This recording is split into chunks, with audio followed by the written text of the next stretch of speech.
Abra sua Bíblia comigo em Isaías.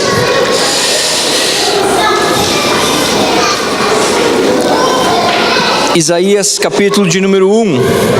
Nós começamos semana passada um desafio de estudar um pouco sobre essa carta. E semana passada nós vimos então quem foi Isaías, né? Qual foi a sua mensagem, qual foi a sua relevância, um profeta desses que não nascem mais.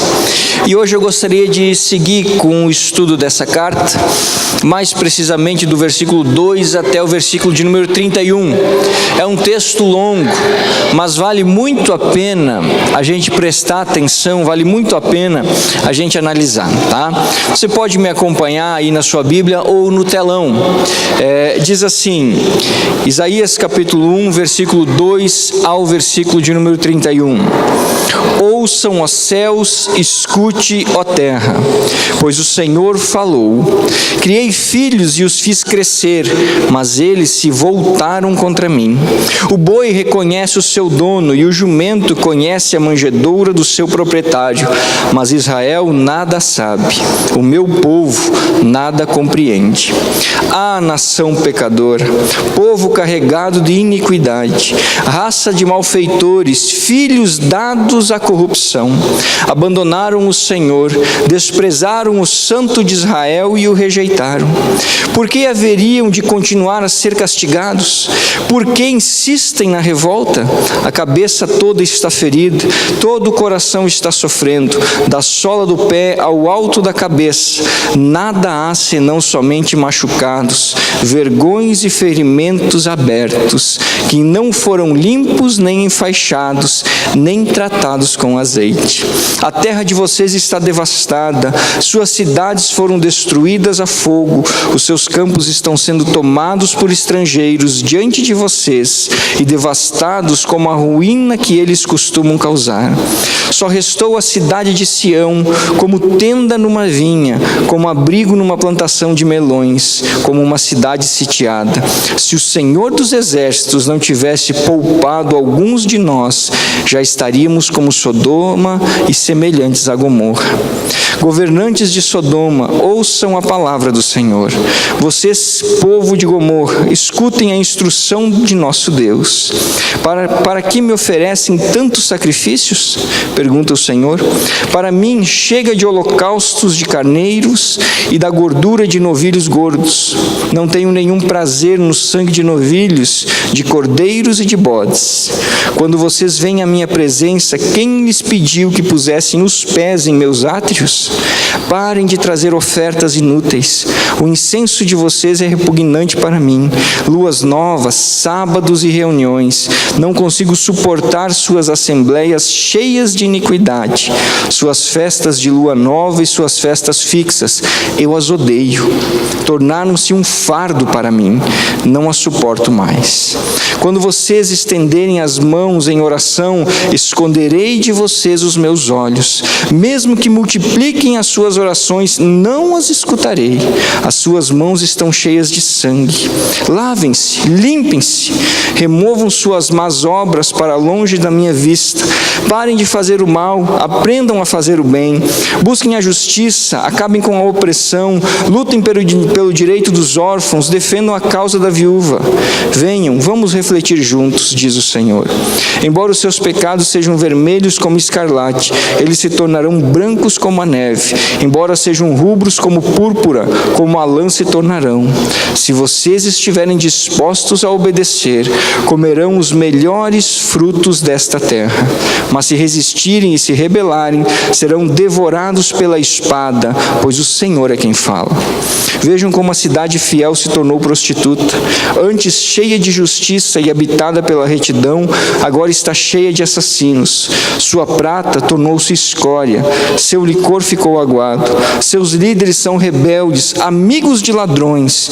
Todos eles amam o suborno e andam atrás de presentes. Eles não defendem os direitos dos órfãos e não tomam conhecimento da causa da viúva. Por isso, o soberano, o Senhor dos exércitos, o poderoso de Israel anuncia: derramarei minha ira sobre os meus adversários e me vingarei dos meus inimigos. Voltarei minha mão contra você, tirarei toda a sua escória e removerei todas as suas impurezas. Restaurarei os seus juízes como no passado e os seus conselheiros como no princípio. Depois disso você será chamada cidade de retidão, cidade fiel. Sião será redimida com justiça, com retidão os que se arrependerem. Mas os rebeldes e os pecadores serão destruídos, e os que abandonam o Senhor perecerão.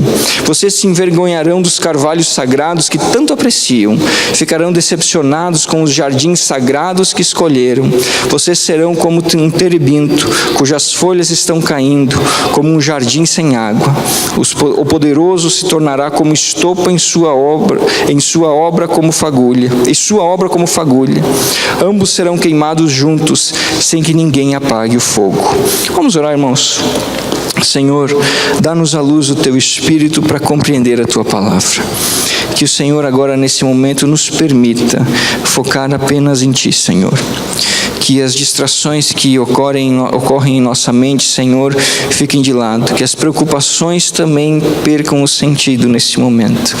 Mas que o nosso coração, que a nossa mente, que a nossa intelectualidade esteja voltado para a Tua voz, para a Tua palavra, para a Tua santa verdade.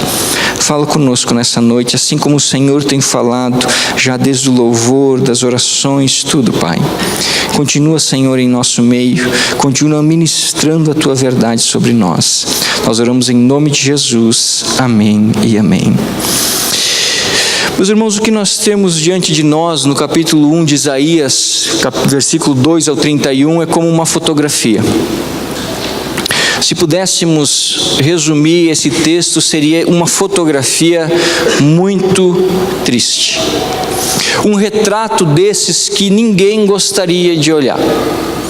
Uma imagem dessas que nós sabemos que existe, mas que ninguém gosta de ver. O Senhor está fazendo como que um raio-x da nação de Israel. Como que passando a limpo. Então, através de Isaías, o seu profeta, ele se coloca diante do povo para expor a realidade da nação naqueles dias e o que estava acontecendo. E, infelizmente, a realidade que nós temos diante de nós não é bonita, não é bonita. A situação em Israel, ela estava desesperadora. E Deus, então, nesse primeiro capítulo, traz essa ilustração, esse retrato muito claro do que está acontecendo com essa nação. Mas nós precisamos lembrar que nem sempre foi assim, nem sempre foi assim. Deus separa os israelitas através de Abraão e faz deles o povo da promessa, o povo pelo qual o Messias, o nosso Senhor Jesus, viria e veio à terra. Deus levanta aquele povo, cria a multidão daquele povo no Egito. Depois de 400 anos de escravidão sob o domínio pesado do faraó, Deus lembra-se do povo e com mão poderosa tira o povo do Egito, através de Moisés, o grande libertador. O povo sai do Egito depois de sinais e maravilhas nunca vistos antes na terra. Caminha por 40 anos no deserto, onde as sandálias dos pés não se gastam, as roupas não se gastam, onde cai pão do céu todos os dias para alimentar o povo. Depois de 40 anos com uma nova geração, não mais escrava, mas filhos nascidos na liberdade, Deus então atravessa o povo no Rio Jordão para entrar na terra prometida. Josué, então, o grande conquistador e grande líder militar, leva Israel a dominar praticamente toda a terra, estabelece as tribos, cada um em seu território, e essa nação que outrora fora escrava começa a florescer sobre a rédea de Deus, sobre o domínio da palavra de Deus, sobre os princípios de Deus na terra que Deus havia prometido a Abraão muitos anos depois. A nação começa a crescer, se desenvolver, Deus começa a levantar homens poderosos em espírito, os juízes, para liderar o povo, para sustentar o povo quando o povo precisava. Mas Israel tinha um problema muito peculiar e similar ao meu e ao seu. Israel era pecador. E volta e meia, mesmo tendo o privilégio de ter sido escolhido por Deus, de ter sido alvo de coisas fantásticas que Deus fez, o povo se afastava do Senhor. E Deus enviava seus profetas, Deus enviava seus libertadores. E assim foi indo, até o ponto que Israel tende a escolher um rei para si. Isso entristece muito o coração de um grande homem chamado Samuel, que era o líder do povo naquela época, era o grande homem de Deus da sua geração. E há uma frase em Samuel que é fantástica, aonde Deus chama Samuel e diz assim: o povo não está rejeitando a você, Samuel, o povo está rejeitando a mim. Mas se eles querem um rei, dê a eles um rei. Então surge o primeiro rei em Israel. Israel era a única nação do mundo cujo plano não era para ter nenhum governante sobre eles, porque Deus seria o governante. Mas eles escolhem um rei. O primeiro rei é Saul, um homem que liberta o povo, que faz o reino crescer até certo ponto, mas se desvia. Israel cai em desgraça. Deus levanta um homem que vai ficar marcado para a história enquanto o mundo for mundo, Davi. Davi era pastor, cuidava das ovelhas de seu pai. Davi se levanta como rei e um tempo de bênção e prosperidade e de crescimento em Israel acontece como nunca antes na história. Davi faz de Israel, de um pequeno povo, uma nação poderosa no mundo inteiro. Davi conquista reinos, Davi ganha batalhas, Davi se torna um grande homem do seu tempo. Com a morte de Davi, assume o trono seu filho Salomão. Salomão, o homem mais inteligente do mundo, o homem mais rico do planeta. Mas ao final da sua vida, diz o texto bíblico que devido às suas esposas, Salomão desvia o seu coração e peca contra o Senhor. Deus então dá uma sentença a Israel. Deus divide o país, divide o reino. 10 tribos no norte, 2 tribos no sul, Judá e Jerusalém. E aí começa então uma sucessão de problemas e dificuldades, tanto no norte quanto no sul. Os reis do norte, um pior que o outro, homens perversos, ímpios, idólatras, inimigos de Deus. No reino do sul, em Jerusalém, se alterna no trono os descendentes de Davi. Alguns ruins demais, outros bons demais. E assim vai se sucedendo e passando os anos. Até que chega um momento em que a situação ela é tão degradante, moralmente falando, em que Deus começa a aplicar a sua justiça. O reino do norte é destruído por completo. O povo é levado embora em cativeiro, traz outro povo para morar na terra que Deus havia dado aos judeus. O reino do sul começa a sofrer, pagar imposto para outros reis, torna-se vassalo de outros reis que Deus levanta para serem instrumentos de justiça contra Israel. Mas o povo parece que não percebe a sua realidade e continua andando a passos largos para longe do Senhor e para o pecado. Até que nós chegamos em Isaías e depois em Jeremias, onde Deus traz o juízo contra essa nação. Deus retira, destrói Jerusalém, derruba todos os muros da cidade, derruba o templo, põe fogo no templo, permite que os babilônios levem todos os tesouros de Israel. Os babilônios entram em Jerusalém, pegam os homens mais preparados, as famílias mais preparadas da cidade, acorrentam e levam prisioneiros para a Babilônia para serem escravos. Sobra na terra os mais miseráveis para morrer de fome ou para morrer devido às confusões daquela época. Deus traz juízo sobre a terra. Mas o que nós vemos em Isaías é um pouco antes desse juízo babilônico.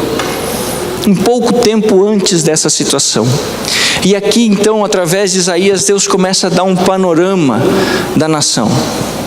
E nesses versículos que nós lemos é como se fosse um resumão do que estava acontecendo naqueles dias. Israel havia caído. A situação da nação era degradante.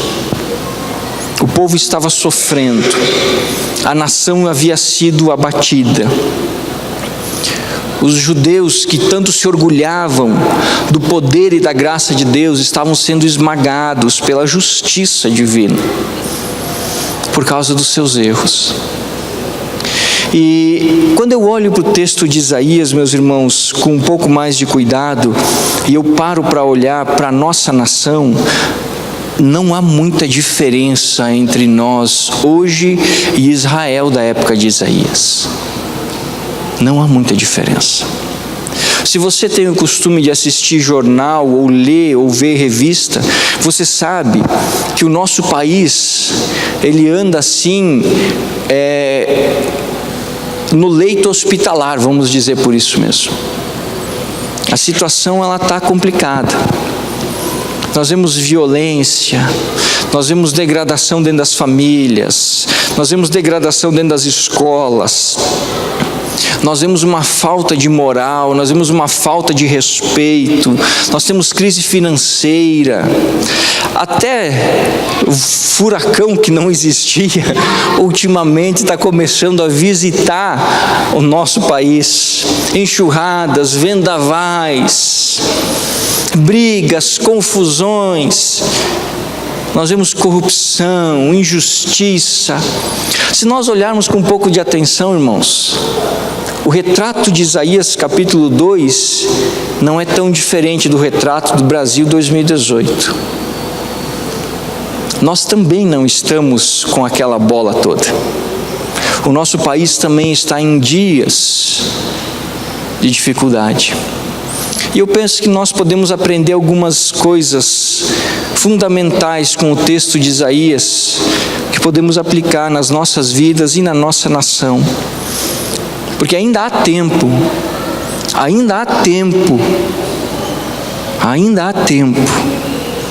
de nós não sentirmos o peso do juízo do Senhor. Ainda há tempo. E algumas coisas eu aprendo nesse texto e eu queria repartir com você. A primeira delas é o seguinte: esse texto nos ensina o motivo pelo qual Israel enfrentava todas essas dificuldades. Há um motivo, nada acontece de graça ou por acaso. Qual era a razão que levava a nação de Israel, que outrora era uma nação poderosa, a esse momento estar no chão? Uma palavra: pecado. Pecado. Esse era o motivo. Não há outra razão, não havia nenhuma outra razão senão o pecado do povo que levou a nação à bancarrota. O pecado, meus irmãos, ele é devastador. Ele destrói quem o pratica e destrói todos que estão perto. Você quer ter uma noção do que é pecado? Imagine comigo uma lavoura de milho, muito bonita, muito linda. E agora pense comigo soltar dentro dessa lavoura de milho 15 ou 20 javalis, durante 2 dias. O que sobrar é pecado. Não sobra nada. É destruição completa. Esse é o pecado. A situação do pecado é tão séria que Paulo, lá em Romanos, no capítulo 6, verso 23, ele nos dá um alerta quando diz assim: o salário do pecado, o pagamento do pecado é a morte. É a morte. O pecado gera morte. E Deus aqui, nesses versículos, ele ilustra pelo menos 3 pecados que a nação de Israel vinha cometendo há longo tempo e que foram causadores da justiça divina. Acompanhe comigo o primeiro deles, do versículo 2 ao versículo 4. Deus nos mostra o primeiro pecado. Ouçam, ó céus, escutem, ó terra, pois o Senhor falou. Criei filhos e os fiz crescer, mas eles se revoltaram contra mim. O boi reconhece o seu dono e o jumento conhece a manjedoura do seu proprietário, mas Israel nada sabe, o meu povo nada compreende. Ah, nação pecadora, povo carregado de iniquidade, raça de malfeitores, filhos dados à corrupção. Abandonaram o Senhor, desprezaram o Santo de Israel e o rejeitaram. O primeiro pecado que Deus lista da nação de Israel é o abandono de Deus. O povo, a nação inteira, havia se afastado da verdade e da presença de Deus. Por mais que Deus, ao longo dos anos, havia feito sinais e maravilhas nunca antes demonstrados na face da terra, por livre e espontânea vontade, por decisão própria, a nação de Israel começa a se afastar do caminho que Deus havia proposto para ela. Que Deus usa aqui algumas imagens marcantes. A primeira delas, ele compara a nação a alguns animais, ao boi e ao jumento. E a ideia aqui é o seguinte: Deus está dizendo assim, até os animais sabem quem é o Senhor deles e retribuem o Senhor deles, mas o meu povo parece que não sabe quem eu sou. A ideia de Deus aqui é a seguinte: eu cuido do meu povo, eu zelo pelo meu povo há tantos anos, mas parece que o meu povo não sabe que eu faço isso.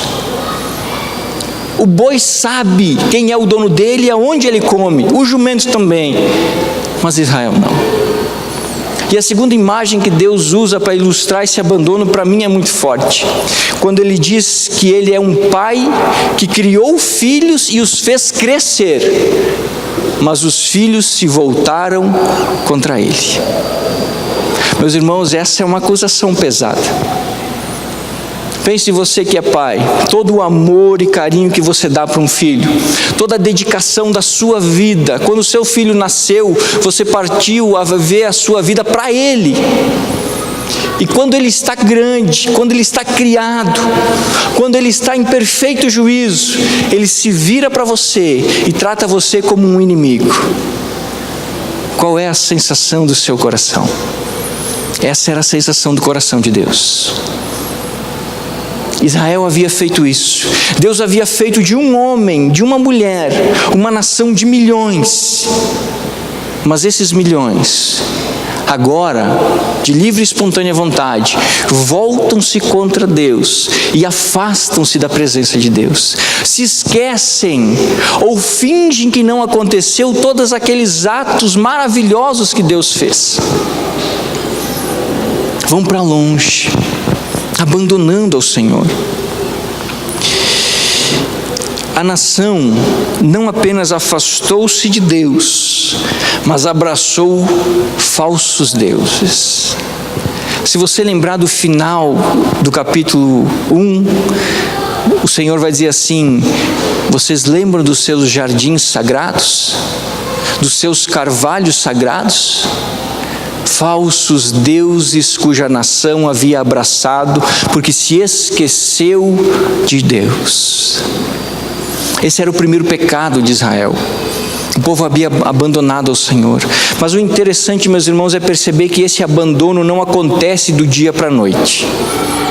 Ele não é, acordei agora, não quero mais saber de Deus. Não. Ele é gradual. Ele é lento. Ele é vagaroso. Mas quando eu me dou conta, o Senhor está lá e eu estou aqui. Essa era a situação de Israel. Com o passar do tempo, nas pequenas coisas, eles foram cedendo. Nas pequenas coisas, eles foram afastando-se de Deus. Nos pequenos detalhes da vida, eles foram se atraindo para outros deuses e deixando a verdade do Senhor de lado. Até que chegou um ponto que eles estavam completamente longe da presença do Senhor. E o Senhor usa algumas coisas fortes, os chama de nação rebelde, de filhos que lutam contra o próprio pai. Esse era o primeiro pecado de Israel.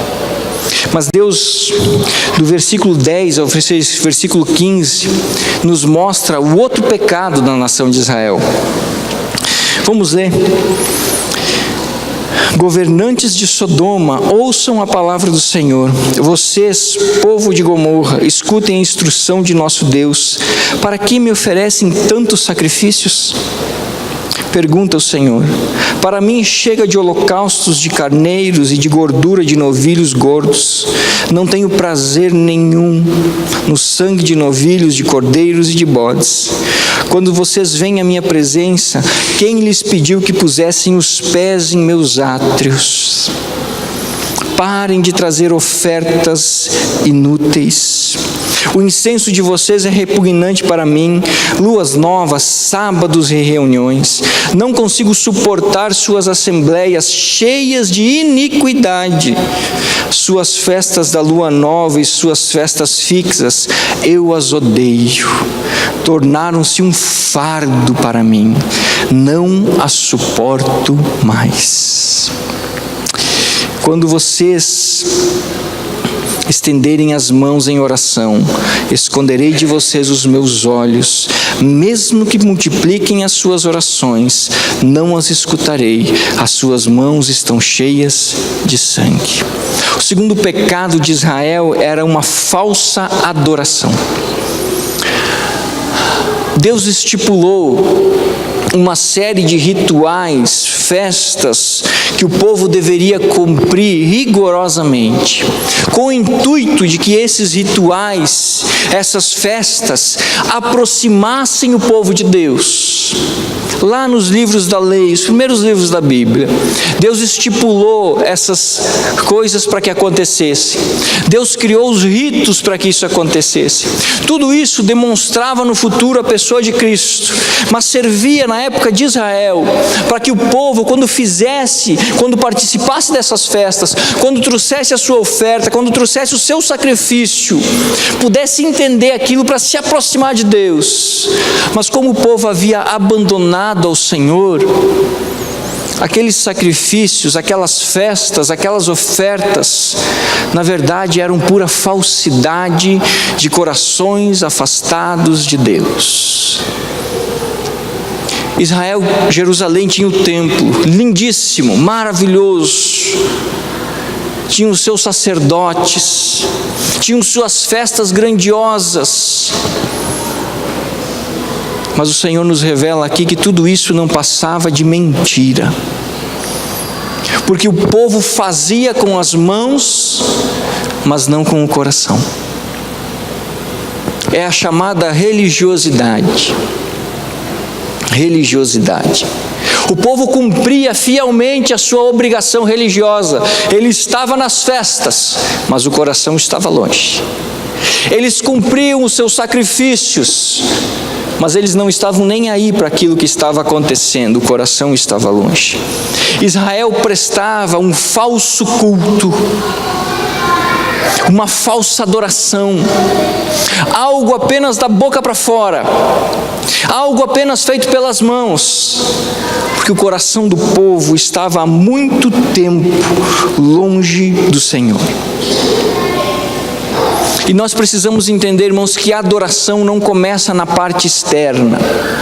A adoração não começa quando eu levanto as mãos. A adoração não começa quando eu canto. A adoração não começa quando eu choro. A adoração começa quando o meu coração se prostra diante de Cristo todos os dias, em adoração, em glória, em louvor, em obediência à sua palavra, em fidelidade, em oração, em fidelidade à leitura bíblica. A adoração começa de um coração que tem intimidade com Deus, e aí os atos físicos, sim, são expressões de adoração.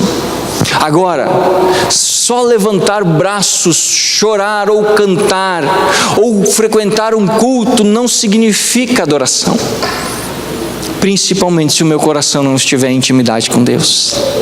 Esse era o problema de Israel. O povo fazia os sacrifícios, o povo ia nas festas, o povo cumpria os rituais, mas o coração deles não estava em Deus.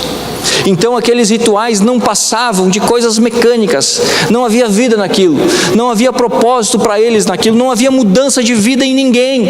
Ano após ano, mês após mês, semana após semana, eles faziam as mesmas coisas, e a vida continuava sempre do mesmo jeito, não havia mudança nenhuma, porque havia uma falsa adoração dentro daquele povo. E meus irmãos, não é isso também o retrato da igreja brasileira?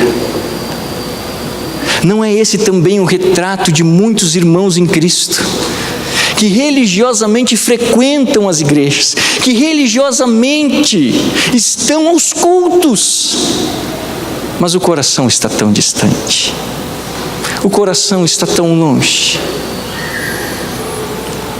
Uma falsa adoração. O povo pensava que adorava a Deus, mas na verdade mentia descaradamente. Quando nós nos afastamos de Deus, nós não temos desejo de adorar a Deus. E aí nós começamos a cumprir os rituais religiosos por conveniência, porque somos acostumados. Mas se nós formos críticos e verdadeiros e olharmos para o nosso coração, nós vamos perceber que muitas vezes nós somos tão hipócritas quanto a nação de Israel. Porque muitas vezes nós trazemos ao altar do Senhor uma falsa adoração. Não aquilo que brota de dentro e se expressa para fora, mas aquilo que estamos acostumados por fora, mas que já não mexe mais por dentro. Esse era um pecado de Israel, um pecado sério, a ponto de Deus falar algo duro, quando Ele diz assim: eu não suporto mais as assembleias e as festas de vocês. O que Deus estava dizendo, trocando por miúdos, é o seguinte: eu não suporto mais os cultos de vocês, eu não aguento mais. Pensa, irmãos, o Senhor falando isso. Olha onde chegou a degradação daquele povo, olha onde chegou a falsidade daquele povo. Deus olhava para aqueles ritos religiosos e não encontrava vida nenhuma, a não ser mecanismo, a não ser religiosidade. E aí Deus usa algumas expressões fortes. Ele diz assim: eu odeio os holocaustos de vocês.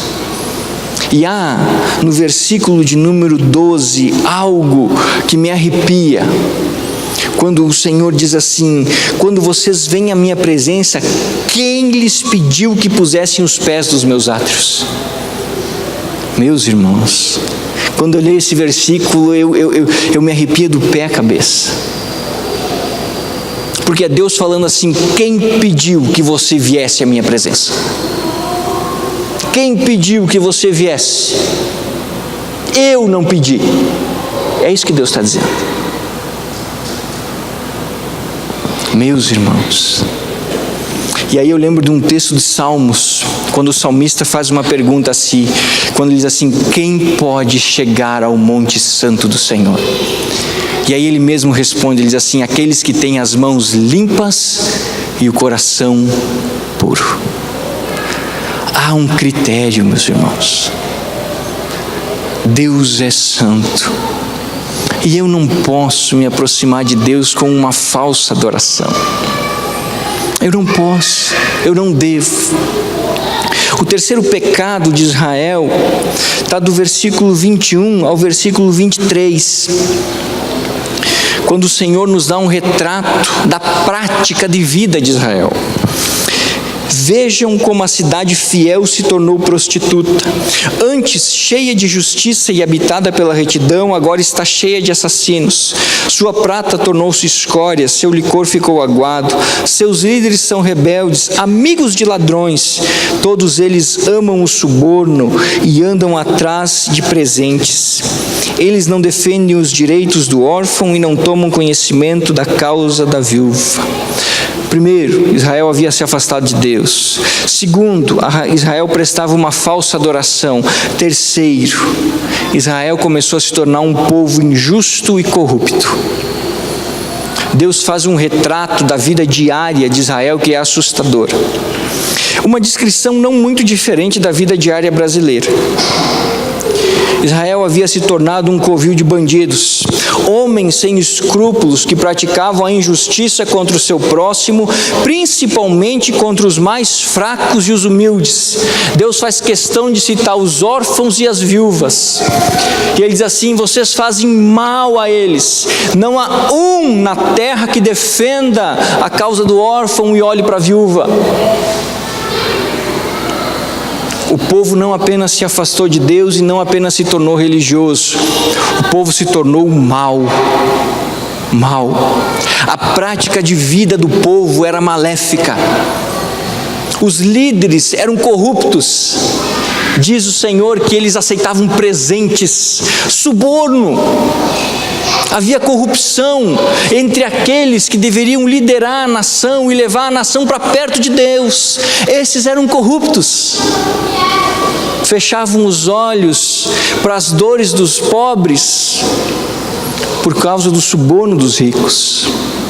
Havia injustiça. Havia corrupção. E se você lê o surgimento da nação de Israel, você vai perceber que Deus organiza esse povo para ser um povo onde não existisse pobres, onde não existisse miseráveis, onde não existisse alguém que dominava sobre o seu próximo e o castigasse e o maltratasse. Não, essa não era a vontade de Deus. Mas quando o povo se corrompeu, o povo se tornou de mau coração. E aquilo que antes era impensável de ser praticado, começou a ser feito em larga escala, inclusive pelos líderes que deveriam ser os espelhos. E meus irmãos, quando nós lemos esses versículos, você não se lembra de Brasília? Você não se lembra? Quando o Senhor diz assim: os seus líderes aceitam presentes e são ávidos por suborno. Você não se lembra dos nossos líderes? Que veem o nosso povo morrer às pencas em filas de hospitais e não estão nem aí para isso. Que são amigos de bandidos, que roubam, que matam. A nação de Israel havia sido escolhida por Deus para ser uma nação santa. Mas nessa altura do campeonato havia se tornado uma nação má. E é isso que acontece, meus irmãos, quando eu me afasto de Deus. Conforme eu me afasto de Deus, a minha adoração, ela vai sendo destruída. E se não há mais a presença de Deus, se não há mais o desejo de adorar a Deus, o pecado mal que há em mim toma conta. E aquilo que eu jamais pensei em fazer, eu começo a praticar. E o faço, e muitas vezes o faço com gosto. Quantos políticos que se diziam evangélicos, cristãos, que subiam nos púlpitos das igrejas para falar a grandes gritos sobre o nome de Jesus, hoje estão atrás das grades porque são ladrões. Esses homens sempre foram ladrões? Penso que não. Mas eu creio que aconteceu a mesma coisa que aconteceu com Israel. Homens que se afastaram de Deus, que começaram a falsificar a sua adoração. E se eu tenho coragem de mentir para Deus, eu tenho coragem de fazer o mais terrível ato para o meu semelhante.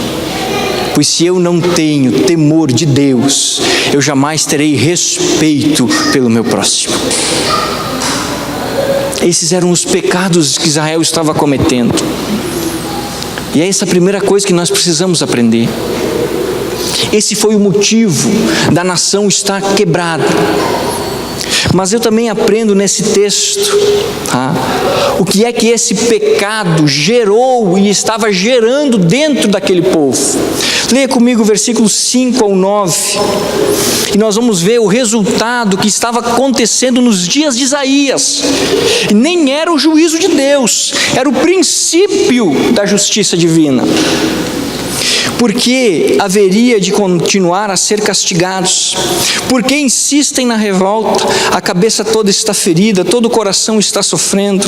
Da sola do pé ao alto da cabeça não há nada são, somente machucados, vergões e ferimentos abertos, que não foram limpos, nem enfaixados, nem tratados com azeite. A terra de vocês está devastada, suas cidades foram destruídas a fogo, os seus campos estão sendo tomados por estrangeiros diante de vocês, e devastados como a ruína que eles costumam causar. Só restou a cidade de Sião, como tenda numa vinha, como abrigo numa plantação de melões, como uma cidade sitiada. Se o Senhor dos Exércitos não tivesse poupado alguns de nós, já estaríamos como Gomorra, como Sodoma e semelhantes a Gomorra. Israel já vivia na sua própria carne o resultado do pecado, e isso nem era ainda a justiça divina, porque a justiça vem no cativeiro, mas o Senhor descreve uma nação destruída, e Ele usa uma figura de uma pessoa para retratar Israel, quando Ele diz assim: vocês estão machucados da cabeça aos pés, vocês estão cortados, vocês têm vergões, vocês estão com feridas expostas dos pés à cabeça, não há mais lugar aonde castigar, e ninguém trata das suas feridas, mas vocês não entendem. Na época de Isaías, Israel vivia os seus piores dias. A nação era vassala de outros reinos, pagava impostos para outros reinos. Outros exércitos entravam em Israel, faziam o que queriam, matavam quem queriam, quando queriam. A terra que havia sido prometido, que manava leite e mel, hoje dava espinhos, ervas daninhas. As plantações não vingavam. Havia miséria, dor e sofrimento, porque esse já era o resultado do pecado. A nação estava há anos enfrentando desgraça após desgraça, sofrimento após sofrimento. O reino do norte já havia sido destruído por completo, 10 tribos haviam sido aniquiladas. Só sobrava 2. E o Senhor faz uma comparação com Jerusalém que é digna de nós entendermos. Ele diz assim: Jerusalém é como uma cidade sozinha no meio do nada. O resto do país está em ruínas. Jerusalém está sitiada, está presa dentro dos seus próprios muros, isolada. Eu lembro que quando eu era pequeno, o meu tio tinha uma propriedade muito grande, ali para as bandas de Boa Esperança, ali onde chegou a barragem. E era uma dessas propriedades bonitas do interior, com um açude muito grande, mas assim grande mesmo, você demorava para dar a volta. Aquelas casas de interior grandes, feitas de madeira, sabe, aqueles quintais bonitos, com aquelas árvores, frutas, uma terra maravilhosa.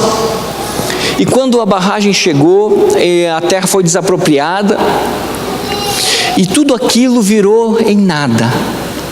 E um dos meus primos fez uma casinha de pesca no início das terras que eram do meu tio. E meu tio tinha uma imensidão de terra lá naquela época.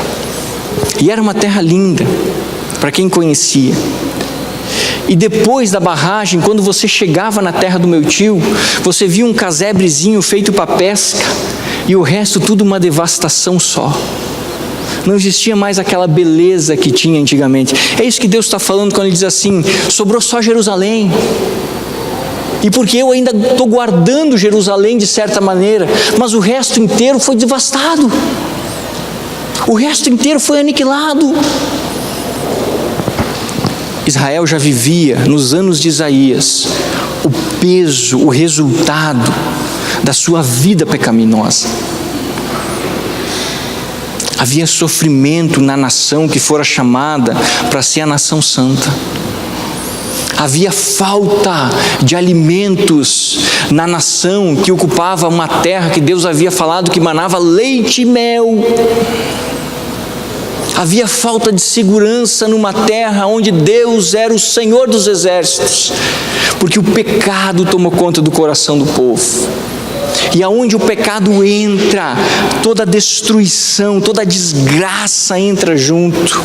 E lentamente, aquilo vai se tornando uma terra arrasada.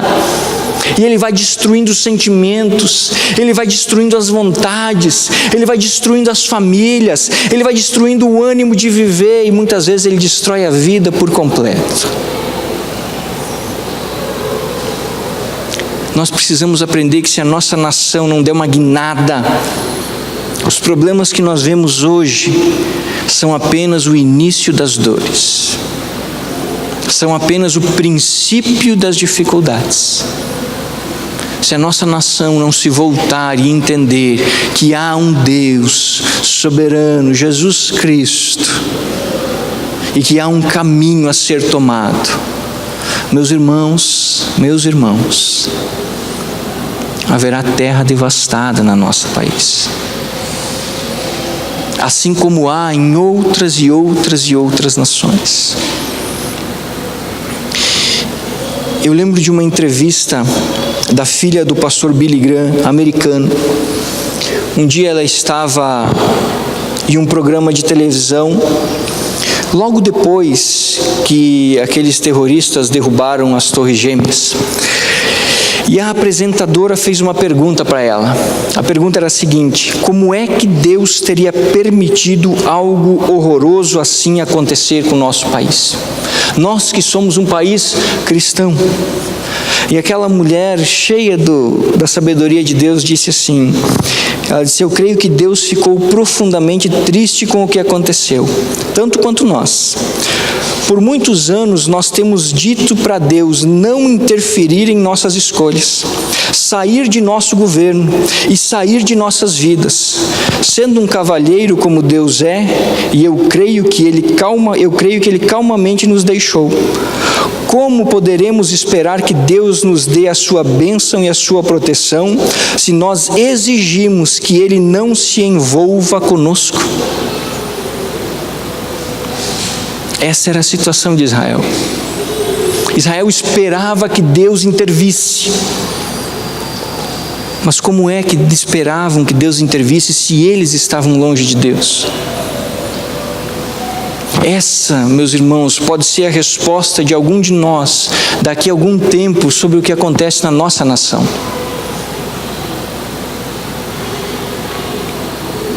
Nós damos risada e somos contra pessoas que querem falar de Deus à nação, quando nós deveríamos incentivar.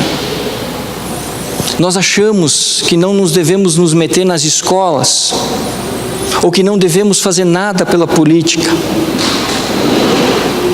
Se nós não fazemos nada, meus irmãos, alguém faz. Alguém faz. Se nós não expressarmos a nossa opinião baseada na palavra de Deus, o inimigo expressará a dele, baseada nas suas mentiras, porque é o pai da mentira, e trará ainda mais desgraça sobre o nosso país. Israel vivia dias assim. Mas eu aprendo uma terceira coisa. Eu peço um pouco de paciência para você, meu irmão. Nós atrasamos um pouco. Mas do versículo 16 ao versículo 20, o Senhor nos ensina uma coisa preciosa, que é a oportunidade de uma guinada na nossa história. Diz ele o seguinte: levante-se, limpe-se, remova suas obras más para longe da minha vista. Parem de fazer o mal, aprendam a fazer o bem, busquem a justiça, acabem com a opressão, lutem pelo direito do órfão, defendam a causa da viúva. Venham, vamos refletir juntos, diz o Senhor. Embora os seus pecados sejam vermelhos como escarlate, eles se tornarão brancos como a neve. Embora sejam rubros como púrpura, como a lã se tornarão.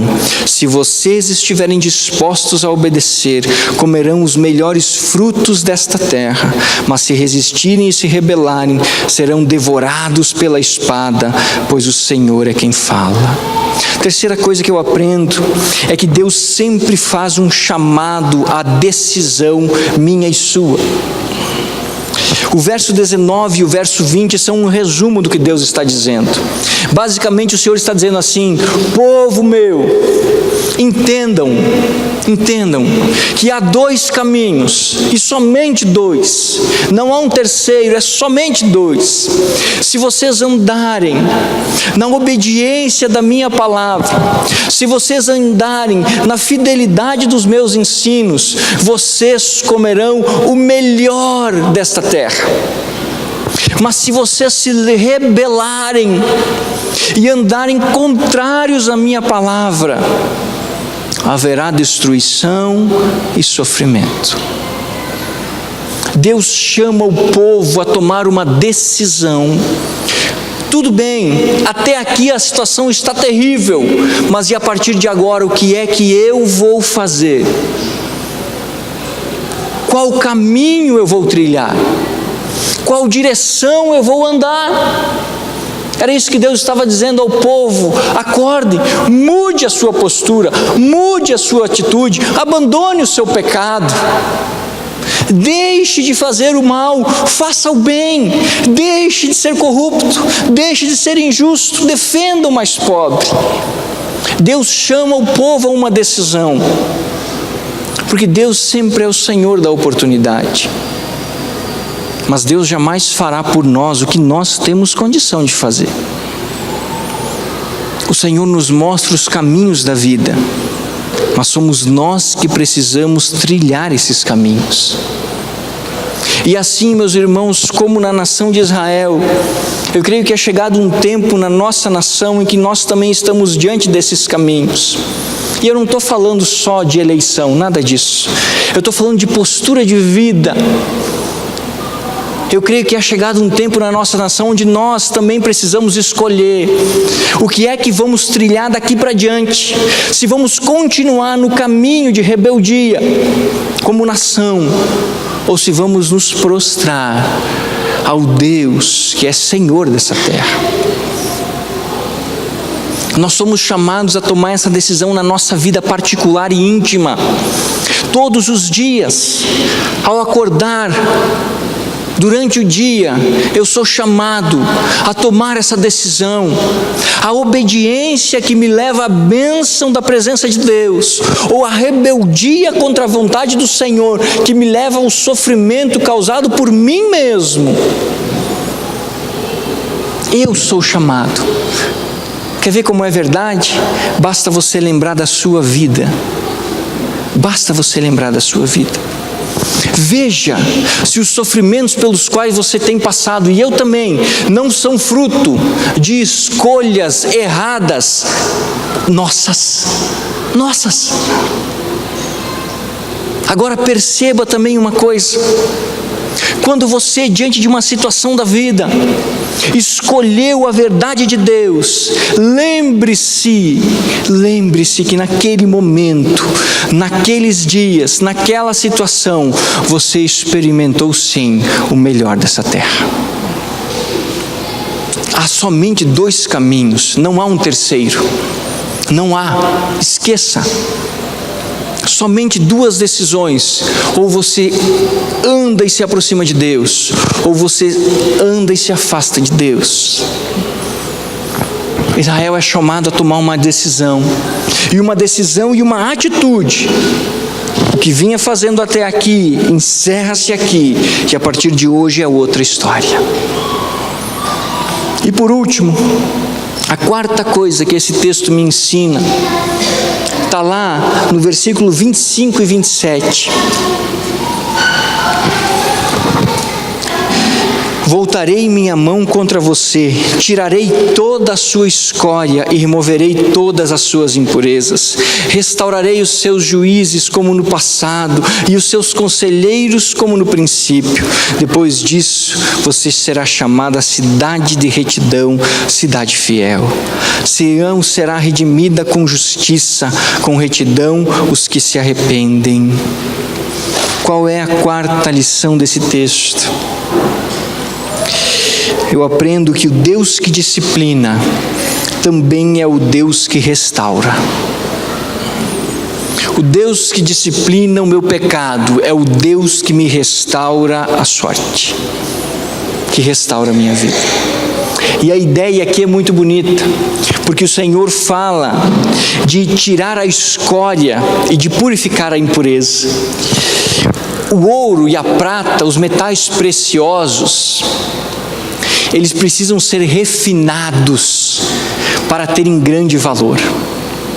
Quando eles são extraídos da terra, eles precisam ser refinados no fogo, para que a escória que fica por fora do ouro seja lançada fora, e as impurezas que existem dentro sejam retiradas.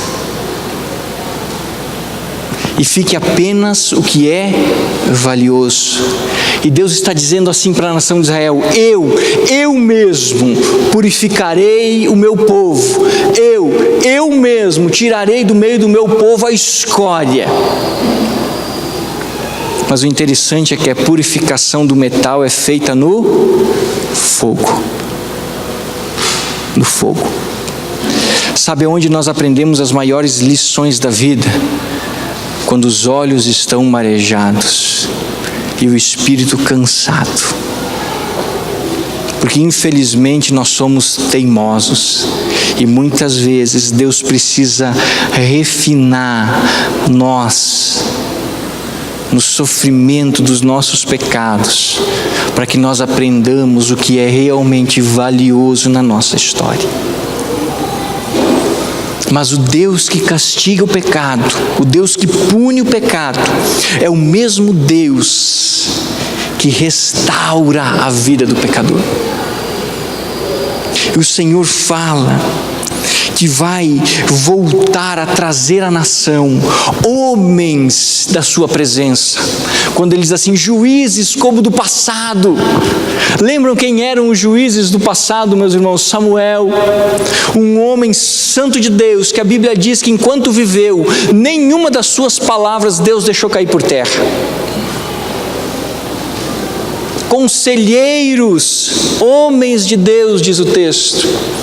O Senhor está dizendo assim, nação de Israel, eu trarei no meio de vocês homens valorosos como havia antigamente.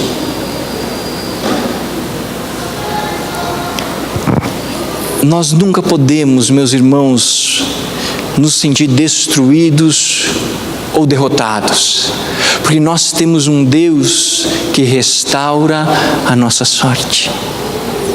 E por mais que as coisas estejam difíceis, por mais que a situação esteja dolorosa, por mais que haja choro, eu posso crer que lá na frente, o Deus que restaura é o Deus que vai me curar. Há um texto maravilhoso na Bíblia que diz assim: o choro pode durar uma noite, mas ao amanhecer vem a alegria. Esse texto está dizendo o seguinte: os dias de sofrimento e de dor passarão. Deus é o Senhor da tua história e Ele irá restaurar a sua vida. Assim como fizera com o povo de Israel. 70 anos depois do cativeiro, Deus entra na Babilônia, tira o seu povo da Babilônia, traz a Jerusalém, reconstrói a cidade, reconstrói o templo e faz uma promessa ao povo de Jerusalém. Quando aquele povo olha o templo reconstruído, eles sentem tristeza, porque o templo que eles reconstroem depois do exílio não é tão bonito quanto o templo de Salomão. Mas ali Deus faz uma promessa maravilhosa, quando Ele diz assim: a glória desta casa será maior do que a glória que tinha na primeira.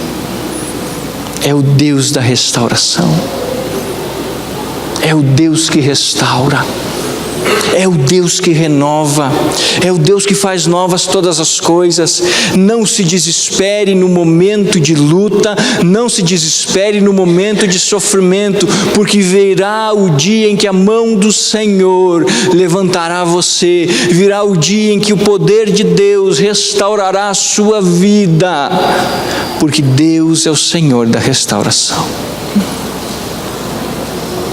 Não se desespere pela situação da nossa nação, porque certamente chegará o dia, e se o Senhor conceder esse privilégio a nós, de vermos a nossa nação sendo uma grande nação nesse mundo, sendo um grande país, não mais motivo de risada e chacota, mas um exemplo de um povo abençoado. Sim, meus irmãos, porque é isso que Deus faz. Ele nos pega lá, arrebentados, mastigados, pisoteados por Satanás, e nos levanta, nos limpa, tira a escória, purifica, e nos dá a restauração na sua presença. É isso que Deus quer fazer por você. É isso que Deus está fazendo na sua vida. E é isso que Deus fez na nação de Israel. Porque o mesmo Deus que pune o pecado é o mesmo que restaura o pecador. Eu gostaria que você fechasse os teus olhos.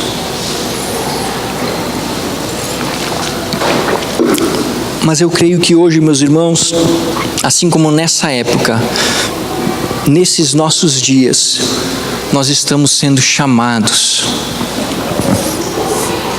a tomar uma decisão. E só há dois caminhos, como sempre houve na história do mundo e sempre haverá. O resto é tudo balela filosófica que no fim da história não muda a vida de ninguém.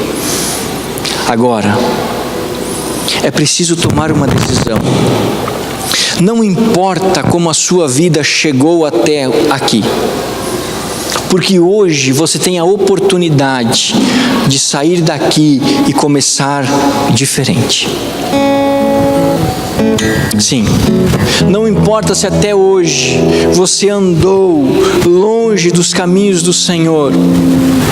Não importa se até hoje houve falsa adoração, hoje afastamento de Deus, não importa.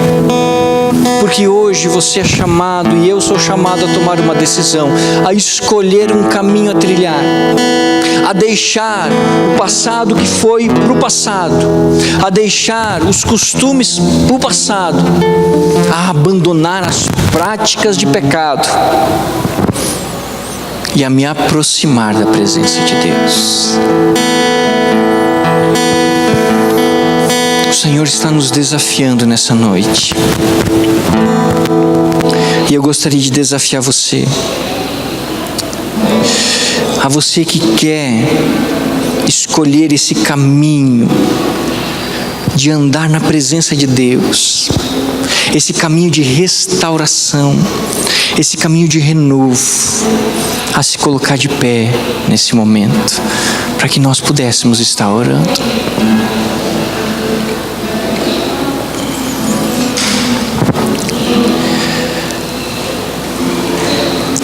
Lembre-se, meus irmãos, que o que foi de lá até aqui, hoje é a oportunidade de uma mudança. Assim como Deus chamou aquela nação a uma escolha, mas infelizmente aquele povo escolheu o caminho do erro. Nós somos chamados a decidir. Você podia fazer uma oração sobre a sua vida, e eu gostaria de orar sobre você.